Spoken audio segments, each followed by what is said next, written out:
It's fun, dude. All right, so looking at this, and we talk about regionals. We said UCLA's got an easy one. Well, we're looking at the 2 seed right now, Georgia Tech. I know they got a 2 seed in there in Oklahoma, which some people could argue that maybe Oklahoma should have been a 3 seed. You got the Citadel in there as a 3 seed, and then you got University of Illinois Chicago in there as the 4 seed. Like I said, I watched the Georgia Tech UNC ACC championship game. Georgia Tech looks like a football team in the batter's box. Well, and there's a couple teams they referenced in the selection show. Oregon being one that looks like that, but my thoughts were Georgia Tech. I mean, they look like freaks, and they swing it like they're some freaks too. And you talk about best MLB draft prospects in every regional. You could talk about every game played this year. Is there a better draft prospect than Von Lack? It's pretty close with Rock at UCLA. Well, I think Rock goes one because of the position he plays. You don't typically see a catcher go one overall. I know Joe Mauer did. I know Adley Rutschman did. But this dude, if you don't have Rock, I think he's there. I think he's at that level. This dude has also been a guy over 3 years. Correct. On base of 457, 18 homers, 75 RBIs, catching every inning. And the thing is, he's not a liability in the slightest behind the dish. Not at all. I mean, so not only are you getting a true defensive 2, this dude just comes out and just Lanyap is swinging it. We talked about it's pitching staff, it's defensive baseball, but where do you have that guy that's going to bolster it? I don't know that there's anybody better. They have a lot of high-quality catchers, and we'll talk about some other ones. But I think this guy's the cream of the crop. And I mean, look at the guys that have come out of there. They're in Florida State. The catchers that they've produced at the big league level, right? It's second to none when it comes to those 2 programs. And, we're talking about him, which we should be. He's the best player on the field. But as a team, they're hitting 358. They got one of the highest batting averages in college baseball. It is silly. They have 125 home runs as a team. I was watching the ACC tournament. Their 9-hole was hitting like 320 with 9 home runs. You know how many teams would take that as a 2 or 3 guy? What? And it's their 9-hole. He's turning the lineup over for all these dudes that are hitting as the 9-hole. Right. Everybody in their lineup's 300 or higher. It's ridiculous. I watched the UVA GT game, one of the more exciting ones that I was able to find at that time slot. UVA jumped on him quick, and dude, Georgia Tech just annihilated the baseball. Cuts it, UVA comes back right out in front. GT said, I don't care. Let's go. And when you have that ability 1 through 9 with sound defense, they're not the best fielding team. Yeah. But they are not subpar. They are above average. I mean, they're fielding at a 975. They've only made 48 errors on the year. So you're playing sound enough defensive baseball. You've got the guys that can go do it. This is a team that I would be really scared of. You got a coach who is a lot like Tony Vitello. That he's going to go to battle for his guys, and his guys will run through a brick wall for him. Yeah. And watching them, looking back at it, my buddy works at the University of South Carolina. I'm texting him. I'm like, dude, Georgia Tech is so arrogant. Like, they're playing. What have they done to deserve to play like this? They bought in. Correct. And it worked. Yeah. And these guys have bought in. And not that Georgia Tech hasn't, made runs previously. They haven't crossed that path yet to that national championship level team. But we talk about UCLA, a bunch of guys that have been there together. This team's almost home built. Yeah. And these guys love playing for him. They might look arrogant. They might look cocky. So is Tennessee. In baseball, you have to be. Like, you got to have that edge. You got to play with that edge. And if you can back it up, that's dangerous. What? And these dudes are dangerous. I agree. And, like, Ryan Zuckerman doesn't get talked about hardly at all because he gets overshadowed by the other guys in this lineup. He's hitting 350 with 23 home runs this year. Yeah, it doesn't suck. And he's like the 4th guy people talk about when you talk about Georgia Tech's offense. Every team in the country wants him, and he's instantly their best hitter. And he's the 4th or 5th guy I talked about in Georgia Tech's lineup. No, that's why 1 through 9, they're going to go do it. This is a team that I like a lot. And we're overlooking the regional as a whole. I mean, we hadn't talked about Oklahoma, who came through the SEC. The Citadels had a good year. Illinois, Chicago got in because they won their tournament. But like you said, UCLA got rewarded for being the 1 seed. I think Georgia Tech got rewarded for being the 2 seed. Correct. And, the 3, the Citadel, I have them shaded in red. That's one of those danger teams. Do I think that they really are going to go get it here in Atlanta? Probably not. If they were in another regional, That might be a team that I look at and favor. Really high quality ball program. We're going to talk about the SoCon later. Yeah. But that was no sleeper of a conference. GT is that great. And GT is that great. I think looking at this and looking at what their matchup would be in the Super, I think you're going to disagree because of what's coming up next. Yes. But I ultimately have Georgia Tech getting there. I have Georgia Tech making a very deep run. I just think the next regional is set up to potentially be really fun. And look, Georgia Tech's got a chip on their shoulder too because, they're the 2 seed. They're in a state where they get overlooked by Georgia. Yeah. And they're usually the better baseball program, but this year Georgia is right up there with. So right now in Georgia, on these talk radio shows, who's getting more publicity? Probably Georgia. Probably. So they're going to have that chip on their shoulder like, hey, what about us? Who's everybody talking about in Atlanta? The Braves. So they're kind of getting that chip on their shoulder of, hey, we're the 2 seed. Look at us. Mm. So that's going to drive them too. So let's jump into the next regional because you talked about not necessarily having an easy super regional draw. Kansas. First time hosting in Lawrence ever. They got in last year, went 0-2. We talk about these 4 seeds who got easy draws. I think they got the hardest draw of a 4 seed. I think UNC got a hard draw too. But Kansas, we talked about the Nebraska regional, there being 3 2 seeds, no true 1. I think you got 2 1 seeds and 2 3 seeds at minimum, maybe 2 2 seeds in this one. Top to bottom, this is going to be the most dangerous, I think. You got Kansas at 1, Arkansas 2, Missouri State 3, Northeastern 4. I don't think Northeastern's a 4. I don't think it's a tough open for Kansas. There's 2 1 seeds. This regional could easily be in Arkansas, and no one would even be questioning it. Nobody would bat an eye. They'd be like, all right, Arkansas is the 1, Kansas is the 2. They've had a really good season in the Big 12. But it's in Kansas. Right. It's in Lawrence. It's not in Arkansas, which Arkansas is going to come in with that chip on their shoulder. Correct. They're going there. But you're Northeastern. You were a 2 seed last year. You won a game last year. Right. You've been to 5 regionals in the last 6-7 years. This is not a 4 seed. No. This is not a team that's just happy to be there. They're coming in like, we're doing damage. Why are we a 4? Let's go get it. And you're sitting there. And then you're looking at the 3. Jesus. I mean, Missouri State, that's not a 3 in my opinion. We'll talk about your Cajuns here in a second, but I mean, that was a highly contested series. You can't overlook Northeastern. No. You can't look at it and say, man, we're going to have Arkansas or Missouri State game too. We got to throw our guy to beat Northeastern. Yeah. And then Kansas is led by a local boy right here, Tyson LeBlanc from North Vermilion. He's got 20-plus home runs this year. He's been playing shortstop. I watched an interview with their head coach yesterday, and, this team is built off of JUCO ranks. And Kansas has one of the biggest junior college leagues in the country. Yeah. And he said his main focus when he got to Kansas was, let's go keep the best ones here, because those guys were leaving and going to the schools in Texas, going to the schools in Arkansas, going to the schools in Oklahoma. A lot of Louisiana high school kids go play in that league and come back. And he's like, we got to put a foot around this state and keep those JUCO kids here. And he's done a really good job of recruiting the JUCO ranks. And like I said, they were in last year. They didn't have a great run. They went 0-2, but now they're hosting. And you look at the Houston job open. You look at the South Carolina job open. You look at potential other jobs opening. His name's in those. Correct. Is there a distraction? Is Kansas sitting there right now trying to get a contract extension up with him? Which if you're the AD and you're not, shame on you. Correct. But you got Arkansas coming to town. You got Missouri State coming into town. You got possibly the best 4 seed in the tournament coming to town. I think it is the best. Yeah. And you got the distraction of what do we have to do to keep him in this dugout past this year. This isn't an easy regional for Kansas to host. And I'll tell you this, if I were a Jayhawk fan, I'd be pissed off. Like, you look at all these other teams, these other programs that have been rewarded. You think about West Virginia, like, they got Wake Forest. They also drew Kentucky. And I'm pissed off because Arkansas should have hosted. Yeah. You look at Arkansas versus Mississippi State, who we'll get to later. Well, like I said, you could flip them. You could swap 1 and 2, and you could swap 3 and 4. Nobody would bat an eye. I know. That's how competitive this one's going to be. This is going to be a really, really fun regional. And it's one that I have circled.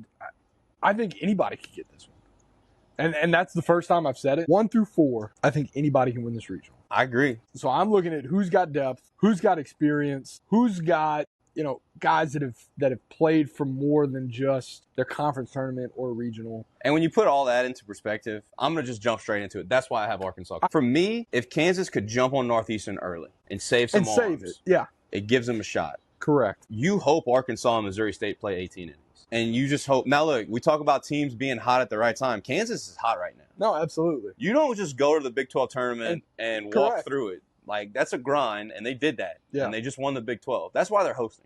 Correct. They don't win that tournament, they're in somewhere as a 2 seed. That's why they're hosting. And they deserved it. Like, we sit here and make an argument, this team doesn't deserve to host, team doesn't. Sitting at a 15 seed, that means you're one of the last 2 to host. You can make an argument it should be USC. You can make an argument it should be Arkansas. They don't win the Big 12 this past weekend, they're not hosting. Like, there were a lot of things that happened in Hoover this weekend that I felt didn't really impact the body of work for some programs in the SEC. This is one that I really felt that, if Kansas doesn't go get it, then they aren't hosting, like you said. Yeah. So, some people are talking about discrepancies within the selection committee there in terms of what happens in Hoover or other conference tournaments. Now, let me ask you this. This is off topic, talking about regionals. Should I go put a bet in right now that Tony Vitello is the next head baseball coach at Arkansas when Van Horn retires? Come on, dude. Why would you leave San Francisco? I don't know if he's going to leave on his own. Well, when's Dave going to leave? When he retires, is Tony V the next head coach at Arkansas? I don't know if they're going to have props on that, but we can make one. Jay Johnson said it the other day, he's not looking towards it, but it's because he's never been asked. I think that's the pinnacle, and unless you get run from it. And I think the Giants have, if they have halfway success, worked it out. If they turn it around and have success, it may be the setup for, all right, this is the new trend. Yeah. Because the games become so analytical, even in the college level. Then it doesn't matter. It translates. And you look at what Wes has done at Georgia, coming as the pitching coach from Minnesota and we're going to talk about LSU that as well, to Georgia. Yeah. It's run like a major league organization. Correct. Now. And those guys that used to get drafted are now signing NIL deals and going to those SEC programs, those ACC programs, and Big Ten programs. That's a lot of professionals. And the game's changing. Well, what hasn't changed is in college football, that head coach makes more than an NFL coach. Yeah. So it could change. I just thought it would be interesting because I did see an article somewhere that Tony Vitello was going to be the next head coach at Arkansas. I think it's interesting to have that conversation. I think there are some guys that are going to die at the helm. I think Dave's going to just. It's going to be a fun conversation to have over a beer. Yeah. When it does happen, and I think his name's going to instantly pop up there. No, it will. And because his background there, leaving there, going to Tennessee. But I think it was a fun one to talk about. So I don't want to skip over best MLB prospect in this regional. Catcher from Arkansas, Ryder Helfrich, hitting 281, 426 on base, 16 homers, 49 RBIs. And look, all these MLB prospects we're talking about doesn't mean they have the best stats in each regional. I'm just going off of MLB with the highest ranked draft prospect. Most of these guys are first, second round picks. I think the lowest one in any regional was like 47, which is still a second round pick. So we're talking about an elite guy. All right, so this takes us to the next regional. And we talk about teams throughout the day that, have gotten to certain levels, crossed these certain points. What team's been to Omaha the most without a national championship? Historically? Historically. Is it Florida State? It's Florida State. Yeah. And that's our next regional. And you look at Florida State's draw, you got the MAC champion in Northern Illinois as a 3 seed, which Miami, Ohio was running that conference all year. Oh, yeah. And then Northern Illinois got hot right there in that last weekend, which unfortunately it's kind of like the men's basketball tournament. When you're a one big league, whoever gets hot at that time, that gets They're going to take it. Yeah. Overall body of work, Miami, Ohio was the better team, but Northern Illinois got hot at the right time. You got St. John's in there as a 4 seed. Coastal Carolina, you'd think the trend would be different. They're getting their guys back. And you would think. You go into Lafayette the last week of the season. You drop 2 out of 3. Flukey's back, looks healthy his last couple starts. The one game you do wins a 6-0 shutout in Lafayette on the Saturday with him on the mound. He was 96-97. You get into the Sun Belt tournament. Your 2 losses are to UL again. So we talk about getting hot at the right time. UL is 4-1 against Coastal in the last 10 days. Well, Coastal went from a lock.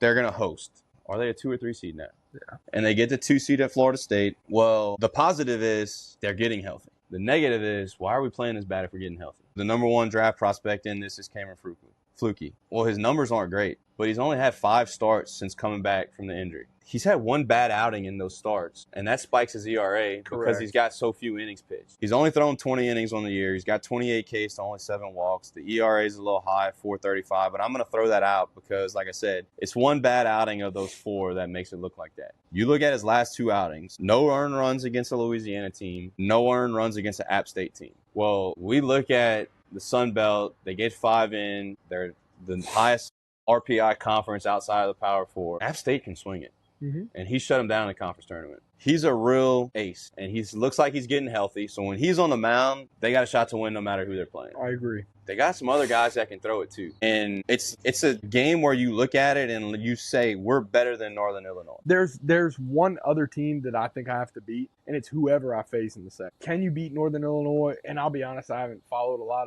of the MAC baseball this year. I had a full scouting report ready on. But I don't see how you throw him versus Northern Illinois. And I had a full scouting report ready on Miami, Ohio about a week ago when we were preparing for this. Right. Because I'm sitting there like, they're going to get in the MAC tournament and they're just going to walk away. Because Ohio's good. They swing it. Mm-hmm. And we keep saying that a lot and we sound like a broken record, but they swing it. Well, Northern Illinois didn't just shock anybody. They were 21-12 in conference. I'm looking at their stuff right now. Well, what you typically see in that conference is teams that don't pitch it well. And they're sitting there with a 5.65 ERA. You know what Coastal does? They aggravate you when they get on the bases. Come on. They run. They hit and run. They bunt. If you don't field it well and you give them free bases, they're going to make you pay. Now, they got a guy, their ace. He's 8-0. He's got a 3.04 ERA. In 83 innings pitched, he's got 85 strikeouts to only 19 walks. So they got a real Friday night guy. But can they chase him early? If they can chase him early, they're looking at a team ERA of 5.65. Now, they can score some runs. They don't have a ton of home runs on the year. They only have 57. They're hitting 280 as a team. Yeah. Not knocking on MAC baseball. They have not faced a pitching staff like Coastal. Well, and that's what I was going to allude to. You're more of a belt guy. You know, what does Coastal have beyond their one? And Coastal's pitching staff is deep. And like I said, they were injured early on. I think they had 5 pitchers out at one point. They're starting to get these guys back. Fluky's back healthy. We talk about teams that have been there and done that. Coastal's been there and done that. They have done it. They were there last year. They were in the finals last year. They've been there in between it. I say look negative. They've gone on a negative path the last 2 weeks. They went 1-4 against a UL team where they were playing for their lives at one point. Correct. If UL drops that series to Coastal and goes and loses the first game in the conference tournament, then we're talking about them being at that bubble. They're on that conversation, the last 4 in, first 4 out. They got hot at the right moment. Coastal went into Lafayette. Very tough place to play. Drop 2 out of 3. Get to the conference tournament. UL still kind of playing with their back against the wall. Coastal knows they're in. Drop 2 to UL again. If that series is at Coastal, does it go the other way around? If Coastal's playing with their back on the wall, do we see different arms? Do we see different arms than we do in that situation? Correct. I think Coastal's playing with a chip on their shoulder because a month ago they're hosting. They haven't played well. Now there's a lot of distraction around that program too with the South Carolina job being open. Yeah. His name pops up anytime someone discusses it. This is a place where if you're Florida State, are you happy that Coastal's in there as a 2? You know, we talked about Florida being hot at the right time. I'm content with it. If I'm Florida State. Because the way they're playing right now. I'm content with it. But if you stack Coastal versus some of the other 2 seeds that we've seen already, barring Oklahoma, I'll play Coastal.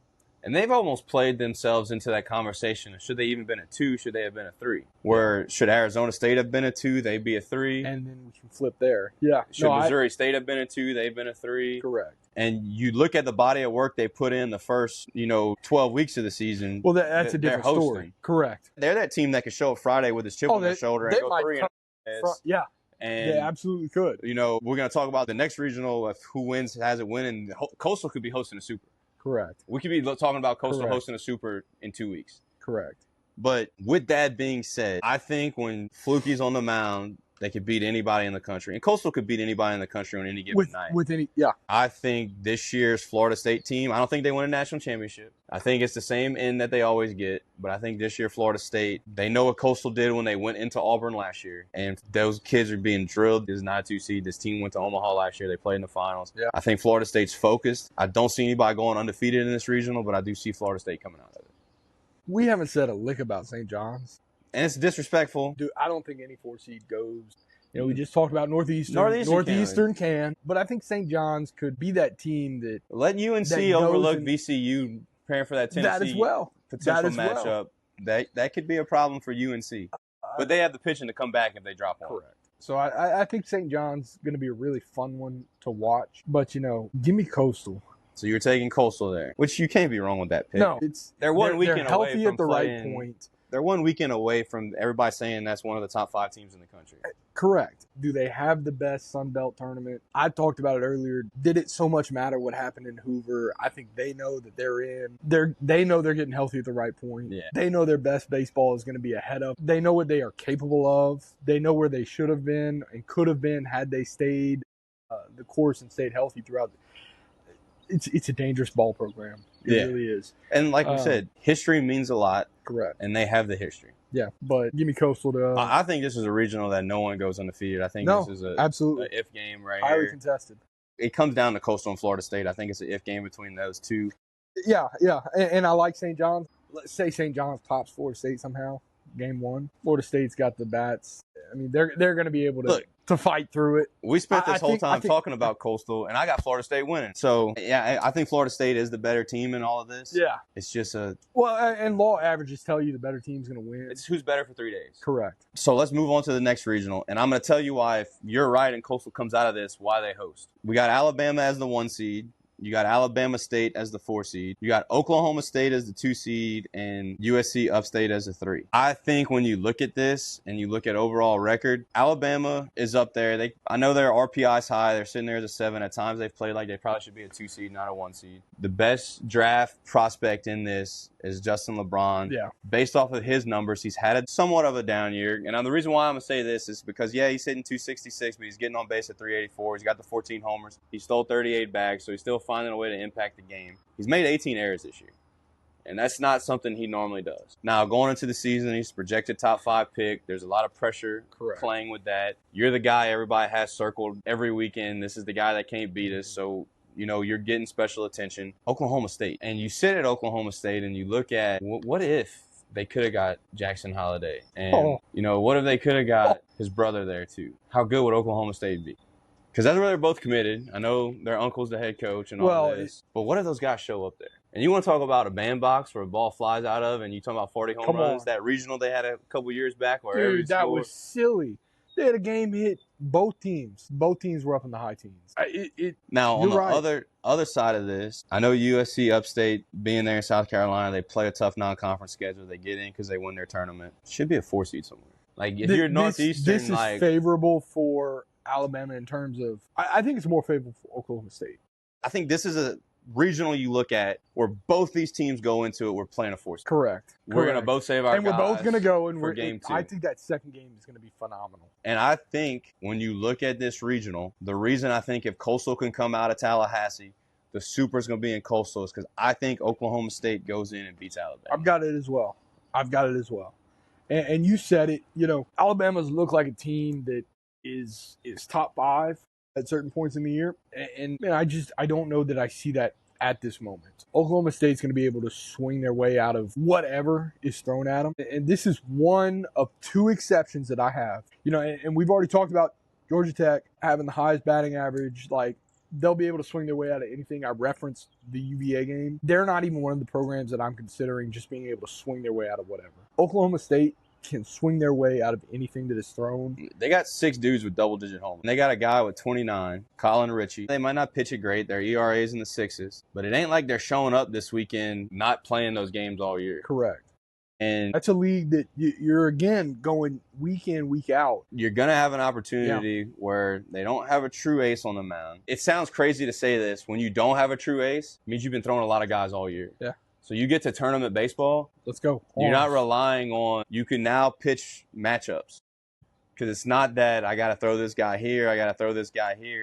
There's no true closer in college baseball. You see the high leverage situation if it's in the 6th or the 7th where their high leverage guy comes in.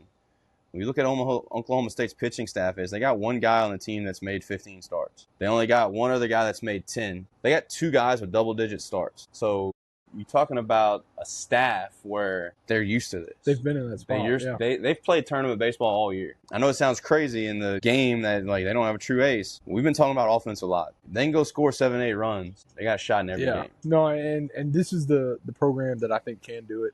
This ball team is going to be able to swing it with anybody. And remember, they're pitching it at their park.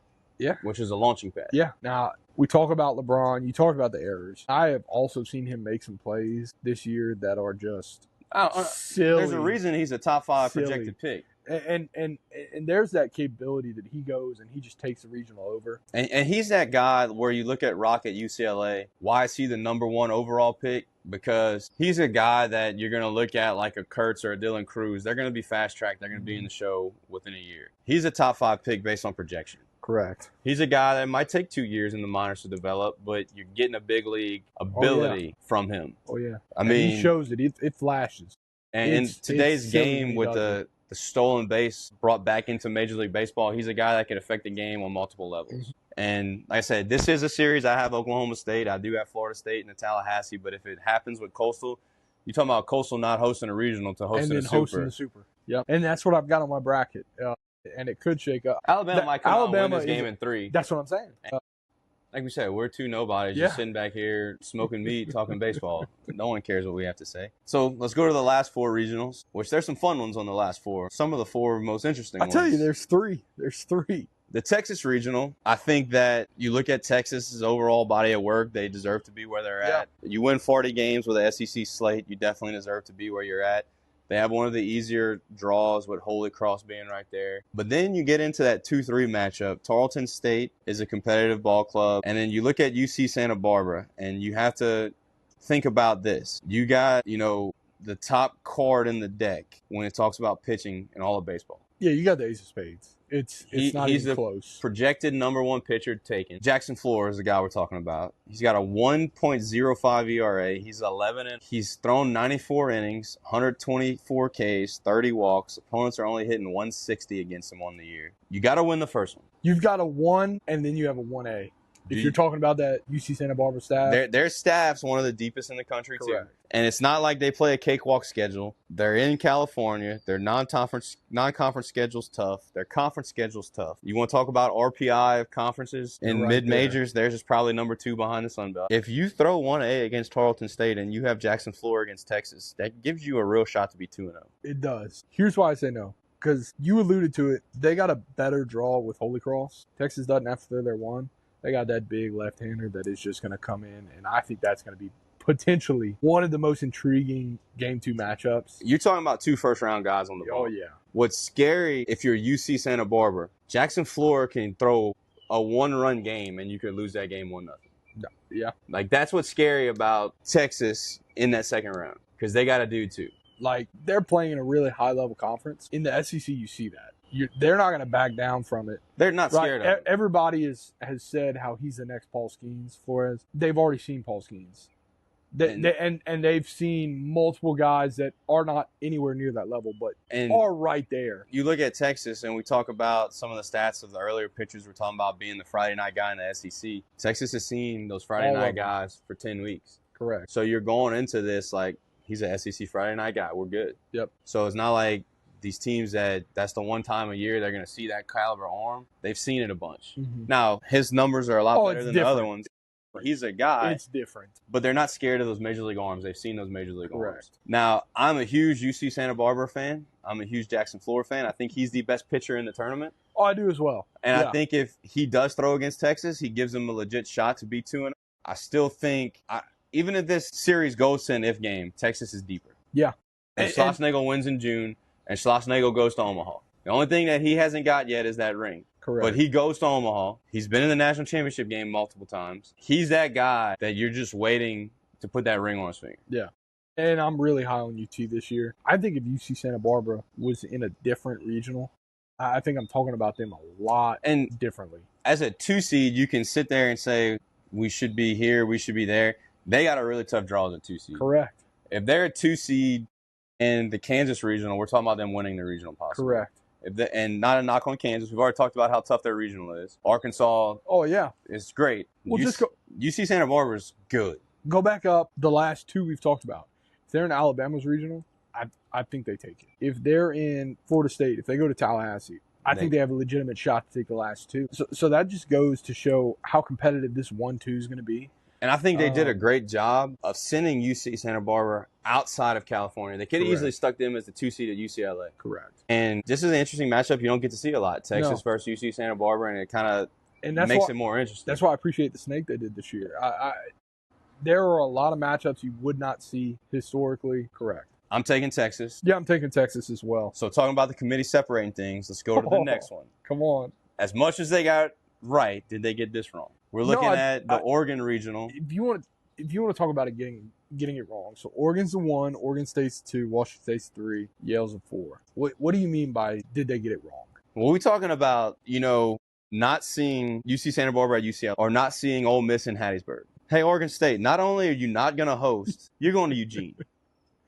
Yeah. Is that just saying, like, we think y'all should be playing in a different conference? We think y'all should be here's the thing. I think Oregon deserves to host. I don't disagree with what you're saying. This is not an argument that this regional should be in Corvallis and not Eugene. This is Oregon State should be hosting a regional. I agree. And you look at this, you got Yale in there. Yale wins the Ivy League. They're in there. Great. Yale can't hit. They can pitch. Oregon's winning that game. Yeah. Washington State's in there because they got hot and won their conference tournament. Yeah. Oregon, if there's any guarantees in this bracket, Oregon and Oregon State are playing game 2. Book it. And Oregon State is coming in with a chip on their shoulder. Not that Oregon shouldn't be hosting. They should be hosting. Correct. This is not a situation with Kansas and Arkansas where you just flip that regional around and nobody. And it's indifferent. Yeah. No, both of these teams deserve to host, and neither team should be happy. Right. You're Oregon. And I drew Oregon State. You put together that body of work. Well, now you're coming in, and you draw a true 1 seed in your regional. And historically, Oregon State has been the baseball school. Oh, you want to talk about a perennial program that on that north end of the coast? Yeah, it's Oregon State. Oregon's trying to be what Oregon State is. Correct. And you're sitting there, and you're hosting, and then now you got them coming in your backyard. There's no guarantee that the Oregon State people don't go and buy all the tickets. They might. It's going to be green and orange. It's going to be like the other two teams are there to watch Oregon and Oregon State fight each other till death to get out of this regional. And that's not a knock on Washington State or Yale, but this is. But there are 2-1s. We talked about Miami and Florida, how big of a game that'll be if they play game 2. That's the game everybody has circled if they play game 2. I agree. And what's unfortunate for the rest of the country is that game should be at 10 o'clock when all the other games are over, so you have something to celebrate the night with. And they're going to run that and then the bottom one. Yep. They're going to play that one first because they're going to want the rest. If I'm the NCAA and I'm ESPN, I'm telling them, I don't care what you want. We're playing this game in the late slot so the rest of the country can experience what this is about to be. Yeah. Because that is going to be a dogfight of a game. Absolutely. I agree. I think this one goes all the games. I don't think anybody wins this in 3. And I'm going to just go straight to it. I think Oregon State wins. I've got Oregon State as well. Oregon's trying to be what Oregon State is. And I think it has to be in part that they just don't get the opportunities that Oregon gets to go out and play some of these high major programs. I don't see how they're not hosting. I think Oregon State goes and takes it in Eugene. Correct. Just like Oregon is not happy to see Oregon State show up there. Like you did this body of work to get a 1 seed, and they're sending another 1 seed to you. Kansas being the other. I did everything that I could, and I got to face a real legit one. You look at Kansas, and that's not top heavy. No, but this one's top heavy. Correct. You got 2 1 seeds, and you got 2 4 seeds. And they almost rewarded Oregon State with Washington State saying, you're a 1, here's a 4 in the first round. Correct. But at the same time, we talk about MLB draft prospects. Ethan Kleinschmidt, left-handed pitcher, Oregon State. He's 3.91 ERA, he's 9-2, 88 strikeouts, 22 walks, 71 innings pitched, opponents hitting 230. He's not throwing Washington State. No. He's throwing Oregon. Well, same thing. Oregon already knows. We talked about how other ones don't have the opportunities. There is not a game that I've circled more. And game 2, that's going to be the one. I mean, we could be looking at game 2 with Washington State and Oregon or Yale and Oregon State. We might be completely wrong. I don't think we are. If I had to bet any game 2 matchup preview, it's Oregon State.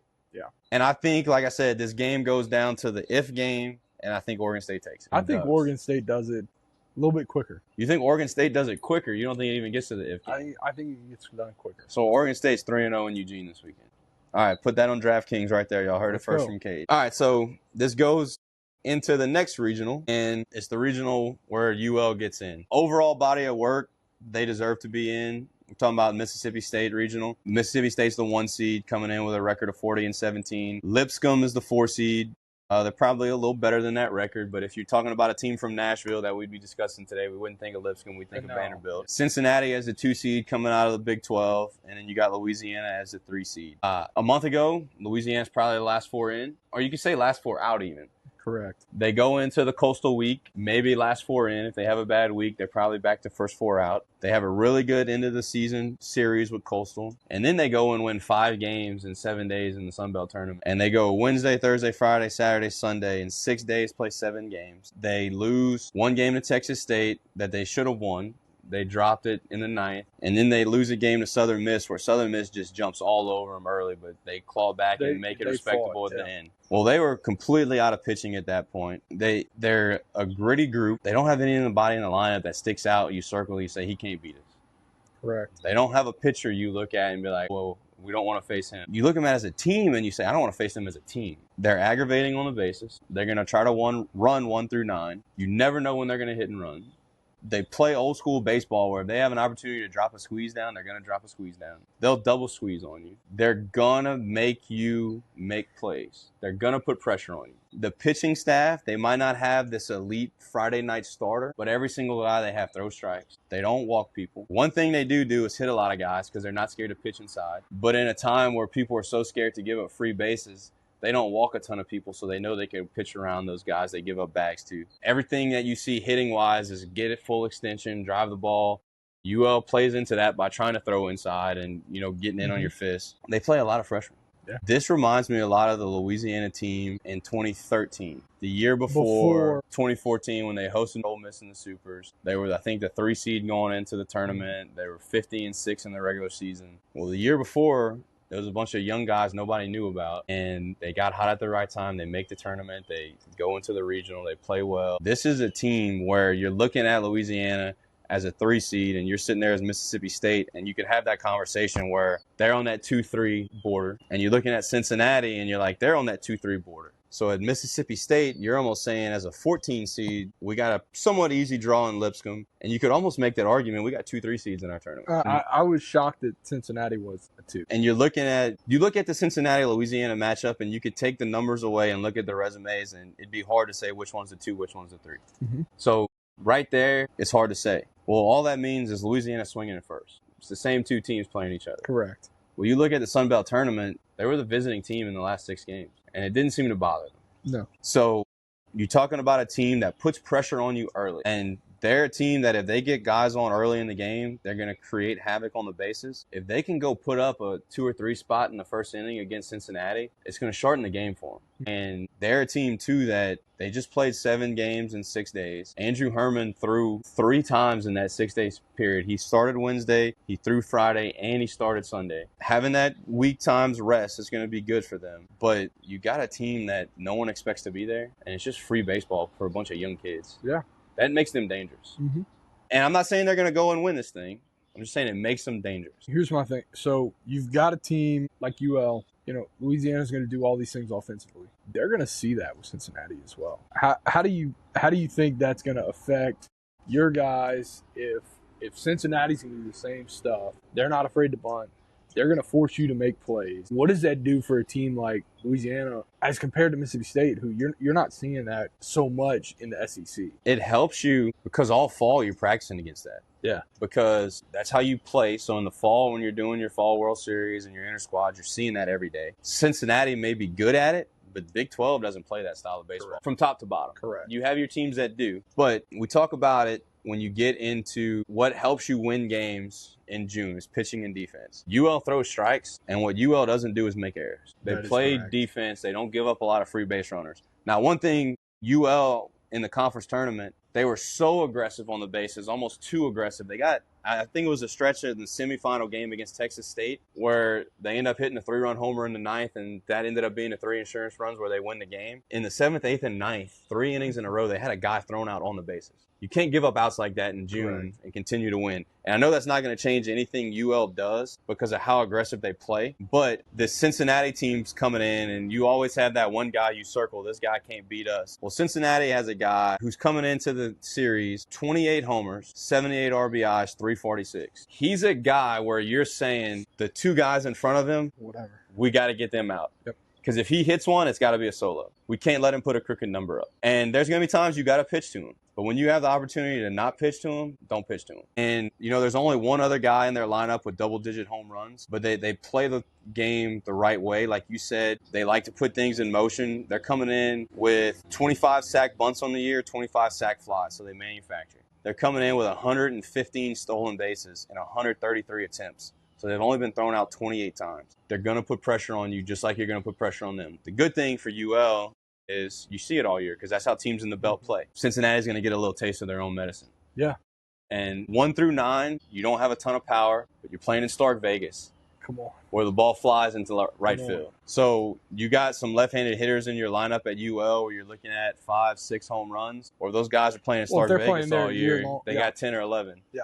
So that part can turn around a game quick. Correct. So that plays into it. Mississippi State's good. Now, if I'm a Mississippi State fan, I'm ecstatic to host. If I'm an Arkansas fan, That should be you. that should be you. And- that regional should be played in favor. And So Mississippi State should be the 2 at Kansas. Arkansas should be hosting absolutely, absolutely. And you look at their head-to-head.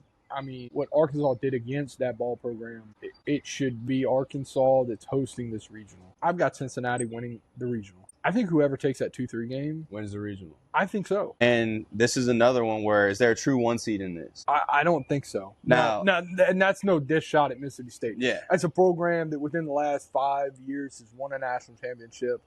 That's a baseball school. That's no dish shot at them, right? The Dogs are going to show up in June. I just think that there is a legitimate shot that they don't advance out of their own region. And you're talking about a Louisiana team coached by Matt Deggs, who's taken Sam Houston State to a super. Mhm. He's been part of that UL team that went to multiple supers in a row. He's been there. He's done that. I know he's got a young team. But again, a young team's a dangerous team because they don't know. Correct. And we said the same thing kind of for Cincinnati's head guy. You know, he was at Central Michigan, right? He went in, he popped some guys. He's been there. That's why he got the Cincinnati job. And that's another opening that Cincinnati, not a perennial powerhouse. But they're coming from the Big 12 with a Is good he record in the going Big to 12. get looked up? Is his name going to start popping? So is he a distraction? Well, Deggs' name's going to be mentioned for the Houston job. Absolutely. And I mean, you're looking at it, you think Brendan Scoresby's got any bets placed on this too soon? I'm still waiting to see how all that unfolds. I think Louisiana has a shot to knock off Cincinnati, but this isn't a Cincinnati team that hasn't been battle-tested. They've come through a tough Big 12. We're overlooking Lipscomb right here, which, you know, earned the right to be there. I do think Mississippi State's playing in that game too. I think the Cincinnati-Louisiana game is going to be a tough game for both of them. Correct. Louisiana, I know we're sitting there, Sun Belt, but it's a 5-team league this year. They're looking at a record of 4-1 against Coastal, which you have potentially hosting a super if they come out of there. They're 2-2 against Southern Miss. They took their regular season series against them. The finals, they were just completely depleted. Andrew Herman's been a great conference guy for them, but he was throwing his 3rd game in 5 days. So, you know, you can't say that was the real Andrew Herman we were seeing in that. Yeah. They're coming in. They swept Kansas State. They swept Maryland on the year. They played a tough 2 out of 3 against Missouri State. They beat LSU, which at the end of the season doesn't look great, but at the time LSU was ranked top 5. Sawyer Pruitt, he hasn't been great the last 3 or 4 weeks, but he's the one that beat LSU. He was a midseason pick for freshman All-American team. That's how good of a midseason he has. If he can regroup, Sawyer Pruitt could be that swing guy for them, where if they can go get a 6 or 7 inning outing from him, it can stretch this to where, you know, UL is a player in this. No, I don't disagree. I think it's whoever takes that first one out of the 2-3. I don't think this is a 3-0 series, a 3-0 regional. It's going to go the distance. You're just looking at it. How much does Mississippi State play that style of baseball that both Cincinnati and Louisiana are going to play? And I watched in 2014 Mississippi State come into Lafayette with a 2-game lead because UL dropped game 1 and had to come out of the losers bracket. And Mississippi State won their first 2 easily. And then they play UL in that championship game. UL knocks them off. They come back to the if game. UL knocks them off again. And the look on the Mississippi State people were just in complete shock. Yeah. Like, 1, why are we at a Sun Belt school for a regional? We should be hosting. But they were the 2 seed in Lafayette. And 2, like, look what they just did to us. Now, I know that was 12 years ago, but they do have some history in the postseason. Well, what scares me about this is if that game does get to an if game with Mississippi State, how do those freshmen respond? Yeah. And for that, I think the toughest challenge Louisiana has is not this regional. It's keeping those 5 freshman all Sun Belt players in Lafayette next year. And if you do, I think we're talking about a team that's possibly a host team next year. Correct. Not to say they can't make a run this year. The biggest challenge right now is keeping those 5 guys in Lafayette, and you got a shot to be a host team next year. Because you got Chase Morgan coming back off of injury, who's been your ace the last 2 years, who has not thrown an inning for them. You got Landon Victorian, who's been down all year, transferred from Oklahoma, who 2 years ago was the top pitcher in the state of Louisiana. You're getting these guys back healthy. Next year, I think if we're sitting down having this conversation, they're possibly hosting if they keep them together. I think they're a year off. It kills me to say this. I love Louisiana. I want to see the Cajuns playing in Omaha, and somebody's going to strike me for saying this. I think Mississippi State comes out.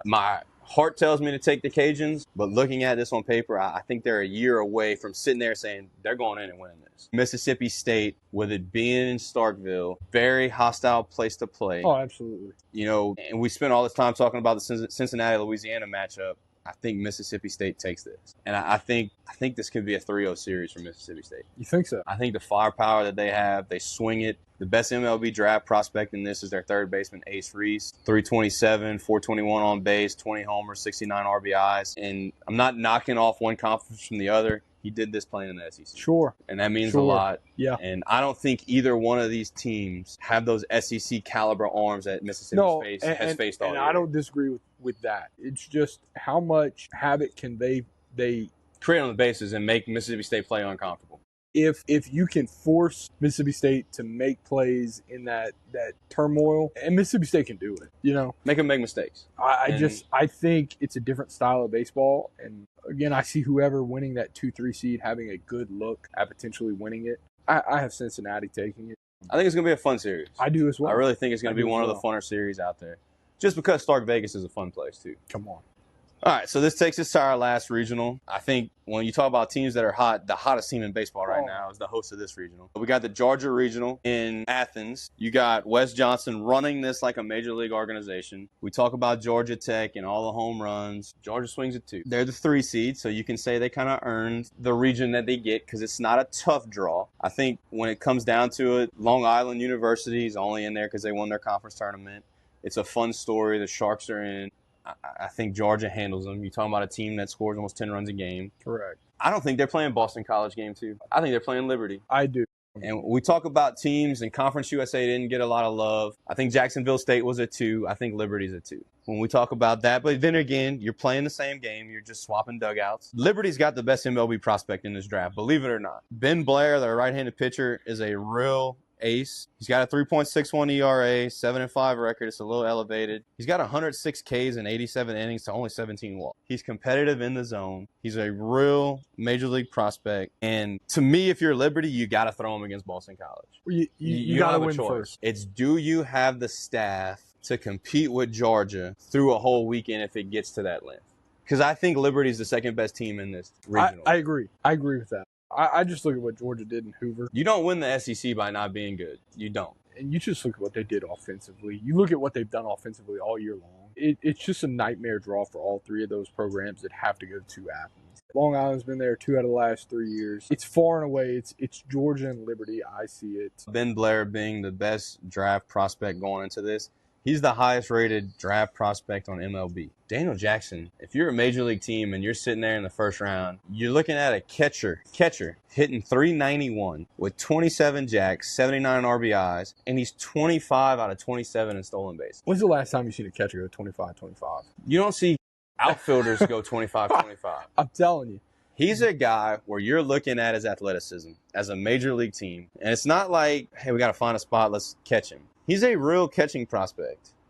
Correct. But then you look at his bat and you say, we can go put this dude in right field. And he's not a guy that, he's having one fluke year. Been consistent at Georgia. Correct. Being consistent at Georgia is being consistent in the SEC. They're playing at home. You see a lot of home runs in that ballpark. I could see him getting to 30 this weekend. I could as well. You look at him and you look at Lackey. I mean, I think that those are your 2 that are right there fighting for the Golden Spikes. If he gets to 30-30, I think he's the Golden Spikes winner. I think he has to. That would be such an impressive feat, though, from that 2 position. I want to say it was J.D. Drew. That's how long it's been since we've had a 30-30. It was J.D. Drew. In 1997 at Florida State was the last time college baseball has seen a 30-30 guy. So we could see something happening, potentially, depending on how far Georgia goes, for the first time since 1997, and it'd be from a catcher. Yeah, that you haven't seen in my lifetime. So you're talking about 29 years since this happened, and he's a catcher. And like I said, it's not like he's playing catcher, and he's only got 2 errors. He's beyond serviceable. He is phenomenal behind the dish. And we talk about teams that can swing their way out of anything. Georgia can swing their – and the road to Omaha is going to go through Georgia for that side of the bracket, which they're lights out at home. Correct. Pencil in a team to Omaha. That is the other team. We talked about Oklahoma State being the one that I think can swing their way out of whatever.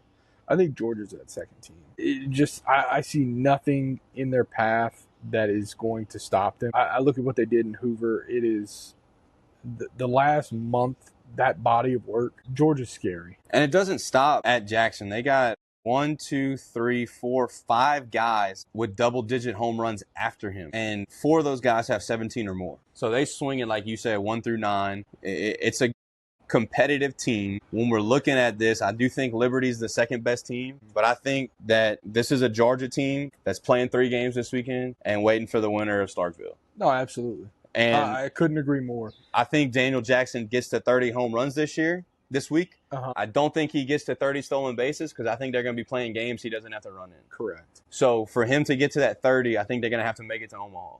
But I think he crosses 30 home runs this weekend. Yeah. Very plausible. I think Georgia made a phenomenal hire with Wes Johnson. But, dude, you had said it. Like, was that the best hire? How about LSU stealing him from the Twins? Yeah. And the crazy what thing, Wes Johnson is doing. The crazy thing about it is you have a program like LSU with the funds to go take him. It's not like he was a pitching coordinator in the minors. They wouldn't take him out of the Twins dugout. Correct. And stick him on there. Now, Jay Johnson knew what he was doing. I got a staff full of big league arms. Get pitching a big league coach. guy, yeah. Well, he came in and turned that staff around. Now, it helps when you had guys like Paul Skeens in the dugout. No doubt. But what he's done for Georgia, and we're sitting there talking about Georgia's lineup, you got a big league pitching coach as your manager. Now, your ERA hasn't been great, but you play half your games in a park that gives up a lot of home runs. They're not playing teams offensively this week that are going to, put up a ton of runs. Yeah. I've gotten to see a lot of great coaches talk throughout the years. I've got to see Tim Corbin talk in Nashville. I've got to see Schlossnagle talk. I've got to see Tony Vitello talk. I know you've seen him talk too. We were at the same one. Patrick Corbin, he pitches for Major League Baseball. What Tim Corbin said, they don't recruit a team to play 56 regular season games. They recruit a team to play 10 days in Omaha. Yep. And the reason we keep saying pitching is so important is that pitching and defense wins those games in Omaha. Because these teams that we keep talking about, Georgia Tech, with 150 home runs, those balls are outs in Omaha. Yeah. You got to be able to pitch and play defense. Now, you're going to get a day in Omaha where the wind's blowing out and you got a shot for a game to hit 3 or 4. But then you're going to have majority of your games with that breeze blowing in. It's 408 to dead center. It's a bandbox out there. A boneyard, I'm sorry. So Georgia's ERA is skyrocketed. Well, look what they did in the tournament. When they got to pitch it, they can pitch it. They can. They get out there, they can play defense. It's going to be a situation where, Georgia Tech can swing it. Georgia Tech can hit 358. Yeah. They don't need to hit home runs. Teams that can put the ball in the gap and create motion like that. UCLA, what makes UCLA so dangerous in Omaha is they don't hit a ton of home runs. They got a lot up in the 90s, I think. They don't rely just on that. Right. That's what's going to make those teams. Georgia's designed to win in Athens. And they're going to have the next 2 weekends in Athens. Yeah. Oklahoma State's designed to win in Oklahoma State in Stillwater. Well, they're going to have to go to Alabama and take their show on the road. They got to go to Tuscaloosa. Yeah, they're going to Tuscaloosa. Which team figures out a way to win in an environment they're not comfortable with? You see Coastal last year making it to the national championship game. Well, they were uncomfortable the whole time. Yeah. You saw Arizona's run in 2016 when they played Coastal. They came to UL in the regional. Arizona dropped game 2 against UL, didn't lose again until the national championship game. Sometimes in June, teams that have to go on the road and overcome make these runs because they're having to play uncomfortable. Does that affect any of these teams? Because they're going to be in their backyard. They're going to be playing in familiarity. Does that affect any of these teams? In terms of these high-seeded host regionals, I don't think so. You look at UCLA, you look at GT, you look at Georgia, you look at Auburn. We talked about how, the committee gave them not easy but favorable, manageable regionals. And I think when you get into some of the super matchups, you could run into some buzzsaws there. But those top-tier programs, I don't see them having anything where they're not going to be uncomfortable until they get to Omaha. And those top 4 seeds, we kind of looked at and said that these are kind of easy regionals. The first regional we looked at and were like, man, this is a really hard regional, was the 5 seed North Carolina. Correct. Now, going back to what I just said about those teams that have to overcome obstacles early in June, typically make long runs or have made long runs in the past. Arkansas going on the road could be a good thing for Arkansas. Could be. It could spark them with that chip on their shoulder. I got a chip. Let's go. I should have been hosting. They got to go on the road. And then there's a good chance they're on the road in the Super. Well, now they don't have that comfort of being at home. They're playing uncomfortable all the way to Omaha because that sparked Arkansas into making a run. So I think it's going to be a very fun weekend. I know you had 2 teams you thought should have been in. Yeah. When we talk about those bubble teams, who are your 2 teams that should have been in? And I'll give you the 2 teams I think they should have replaced. Sure. The first team is Mercer. I mean, they got a top 30 RPI. I mean, they play in the SoCon. It's not an easy conference. You know, you got Sanford, you got the Citadel. And you're in a region where you're playing a tough non-conference schedule. Right, and I can respect what the committee said. You know, you look at a team like Troy, you look at a team like Texas State, some of those teams that were near the bubble that got in, their non-conference strength of schedule was far and away above Mercer's. You know, Mercer did everything they could. It's there are years you just can't play everybody. And it's the unfortunate side of coming from a one big league. Correct. You know, but you see it in basketball all the time. Like, this team should be in, but they're in a one bid league. You got to get hot in those 3 games in March to get in. Same thing in this. You got to win your tournament in May to get in. Right. And they dropped it to the Citadel, but like, man, those are 2 programs that really should both be playing. You know, and Mercer did, like I said, everything within their power. They played Oregon State. They beat Georgia Tech. They played Florida State in the midweek. They dominated. They won the regular season in their conference. And look, they're a top 30 RPI. I don't know how a top 30 RPI ball program doesn't get the opportunity to play for national championship. And that's not me saying that Mercer's going and they're going to pop whoever they're in. They're going to Omaha. But that's a team that I think can beat anybody on any given day. And to not give them the opportunity to do that is frustrating. Mercer's one of the teams that I had broken down because I thought they were going to be in. Mm-hmm. Well, to put Mercer in, the team I think should have been left out is Troy. You talk about head-to-head. You go back to the college football head-to-head. You know, the year Penn State didn't get in, Ohio State got in, but Penn State beat them. Mercer took 2 out of 3 from Troy. Right. What's the point of playing that series where they had the better overall record? They took 2 out of 3 from them. You can go play a not as tough of a schedule as Troy in the preseason where, if I needed to be 3-0 that weekend, I could have played somebody else. I know they got beat by Florida State. They got swept by Oregon State. I get that. But they went to Oregon State and put their neck on the line and played Oregon State. That right there is like, we're willing to go play anybody. And like you said, they beat Georgia Tech. I think that, you're sitting looking at a 40-win team not in over a team that's 4 games over 500. So I agree with you on that. They got to play in the Sun Belt. Sun Belt is a very difficult conference. Their strength of schedule outside of conference play was by far and away above Mercer's. So at some point you do have to respect it. But like you said, instead of scheduling a 3-game set with Oregon State, why don't I go play somebody? They have a lot of high-quality ball programs in the southeastern geographical area. Go play somebody that you can take 3 instead of looking at a low 40. You're looking at a mid-40s win ball program. Yeah. Correct. So that hurt their case there. Kind of like Miami, Ohio. That's not the other team you have, but it hurt their case from being from one big league. But who's your second team that you felt should have been there? Second one I had was TCU. You know, you're playing in the Big 12. We've talked about Kansas. We've talked about Nebraska. We've talked about Nebraska's not in anymore. Old Big 12. Cincinnati. There are ball programs in there. We talked about Arizona State, who you have winning the regional. You know, being what we thought should have been a 2 seed. That's a tough conference. Yeah, and then you got a Central Florida team that some people felt didn't deserve to be where they're at, and they're a 2 seed coming from the Big 12 as well. Correct. I was really in a position where I thought TCU was right there. You know, their RPI is not anywhere near what Mercer's was, and that's a metric that I rely heavily on. Some people hate it because of the East-West bias. Yeah, but when you're looking at what TCU did and you're looking at the program as a whole, you know, that's a team that's been to Omaha, that has competed their tails off. Well, we talked about perennial teams not being in there. That's another one you could throw in there. Correct. As a perennial team not being in there, because TCU's always been a team that you could pencil seeing playing late June. Yeah. And do they have a case as strong as Mercer? And again, I think the selection committee did a phenomenal job this year. I truthfully think Mercer is the only one that realistically should have that got left out, that had been in there. If I'm a TCU fan, I'm frustrated. And you can make the argument as much as why TCU belongs to be in as why NC State doesn't belong to be in. They had a losing record in the ACC. You took a team that finished higher than them like Pitt and left them out and put them in. I know they're playing with a lot of emotion right now because of the recent announcement of the retirement. But at the end of it, does TCU belong in there more than NC State? Right. Do they belong in there more than a Pitt? Right. But overall, I think it's going to be a fun weekend of baseball. Oh, dude, it's going to be awesome. I think we'll have a lot of things to talk about next week. Yeah. I'm excited to watch it, man. It's always an exciting time of year. I know there's people that live for March Madness. There's people that live for college football season. Being from the South, we grew up in this, and college baseball rules. Yeah. Like, there's no major league team for us to cheer for, so when we cheer for college baseball, and I just think that it's a great time of year. It's one of my favorite time of year. The road to Omaha is one of the most interesting things because, to me, there's no sport where that mid-major has a better shot of getting there than baseball. Right.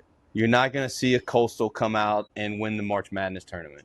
No. You're not going to see a Oregon State come out and win a college football championship. And that's going to piss people off when I say that, but it's the reality of it. Correct. But you could see an Oregon State or a Coastal or a UL or a Southern Miss make a run to Omaha. You're not seeing that in any other sports. I still think that's why this is, even with NIL, this is still the truest form of college athletics because it gives all these teams to have a shot. Correct. Look at what Stony Brook did. I know it's been 10 plus years, but look at what Fresno did, 15 years ago. So it's not easy, but it's not uncommon for those teams. Path. Yeah. I took a 3 seed, you took a 3 seed. We've been pretty heavy on the 1s and 2s. There's nothing saying a 4 seed can't win one of these regionals. And we talked about numerous 4 seeds that we felt had the capability to be a higher ranked. Should be 3s or possibly 2s. Correct. And it's a deep tournament. Yeah.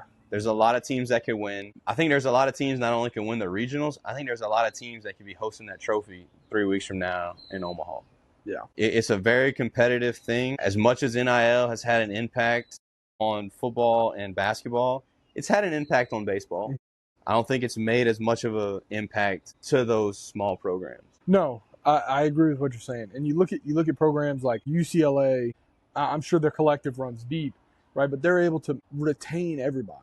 Yeah. Auburn, that freshman class they had, they're able to retain them all. And you look at some of the programs that were, bigger spenders and went out. You're now looking at an LSU that is not in the field.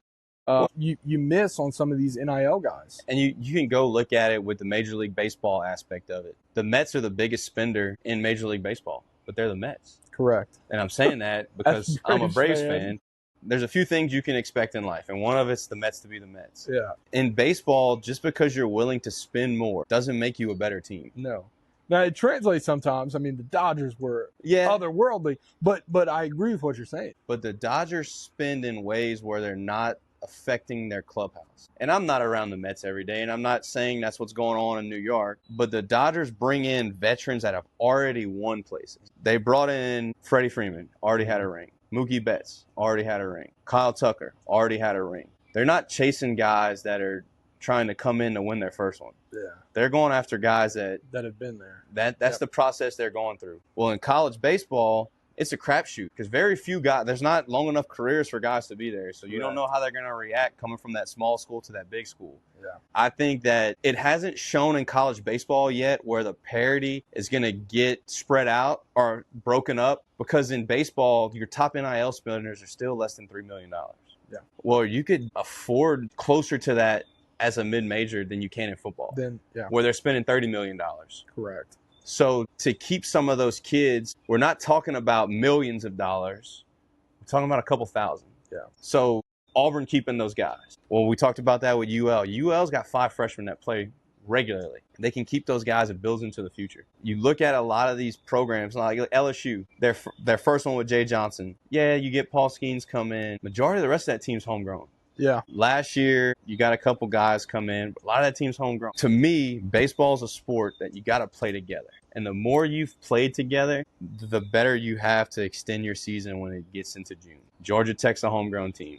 Yeah. Auburn's a homegrown team. Georgia, for the most part, is a homegrown team. Now, I know they have their transfers put in place here and there, but they're not built through the portal. Sure. UCLA is a homegrown team. You look at UCLA, that's the biggest one that I can go to.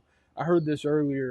Some other national mainstream broadcasts, the guy they brought in from Texas that's contributing, he played with 4 of the 8 juniors that they have in their travel ball developmental leagues. So he's been around. So he's been around. I think it's going to be a fun regional. We're going to sit down next week after all these regionals are done and kind of do a preview of the Supers. I think it's going to be a fun weekend in baseball. Yeah, dude, I'm looking forward to it. I'm looking forward to it. It's been a fun time talking about regional previews. Yeah. I'm looking forward to watching a lot of baseball this weekend, and we'll be back next week to preview the Supers. See y'all. Just to